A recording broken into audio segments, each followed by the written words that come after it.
নগরমন্দায় গ্রামীণ জনগণের দীর্ঘদিনের ভোগান্তি লাঘবের লক্ষ্যে রাস্তা সংস্কারের উদ্যোগ নিয়েছে ইকরাস সুন্নাহ ফাউন্ডেশন ও পাঠাগার।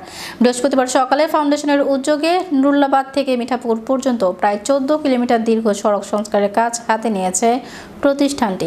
বহুদিন ধরে জরাজীর্ণ অবস্থায় পড়ে থাকা এই সড়কটি স্থানীয়দের জন্য ছিল দুঃসহ কষ্টের কারণ। বিশেষ করে বর্ষা মৌসুমে কাদা পানির কারণে পথচারী ও যানবাহন চলাচল প্রায় অচল হয়ে পড়ত।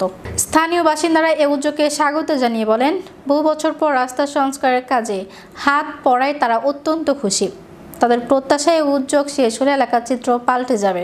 যোধবাজার ত্রিমোহনী থেকে আত্রাই পর্যন্ত বিস্তৃত এই রাস্তাটা অত্যন্ত জনগুরুত্বপূর্ণ রাস্তা।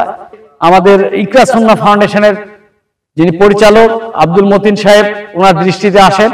আমরা ইকরাস সুন্নাহ ফাউন্ডেশনের পক্ষ থেকে তাদের সাথে যোগাযোগ করি এবং সেই ইয়েতে আজকে এই কাজের উদ্যোগ নেওয়া হয়েছে এবং আজকে চেষ্টা করা হচ্ছে কাজ করার জন্য। আর আমরা চাই যে স্থানীয় প্রশাসন যেন এটা একটা মেন রাস্তা, এই রাস্তার যেন দিকে দৃষ্টি দেয় এবং অতি দ্রুত যেন এর কাজ বাস্তবায়ন করে।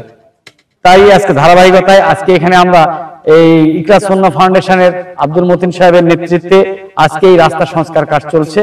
এই রাস্তা সংস্কারের ফলে এই এলাকার মানুষের জীবনমান উন্নয়ন সহ এখানে স্কুল কলেজ এবং হাট, এখানে একটা অত্যন্ত গুরুত্বপূর্ণ হাট রয়েছে।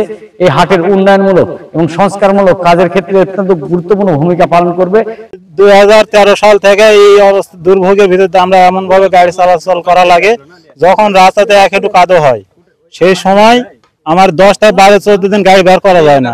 এখন ইটা দেওয়া এগুলা আদলি দেওয়া খুব ভালো হচ্ছে, সুন্দর হচ্ছে। লোকজন যাচ্ছে, ভ্যান গাড়ি যাচ্ছে, ট্রাক যাচ্ছে, কাঁকা যাচ্ছে, এসব যাচ্ছে, খুব ভালো হচ্ছে, সুন্দর হচ্ছে রাস্তা।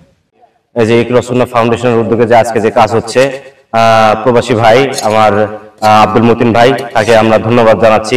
আপনারা জানেন যে একেবারে চলাচলের অনুপযোগী ছিল।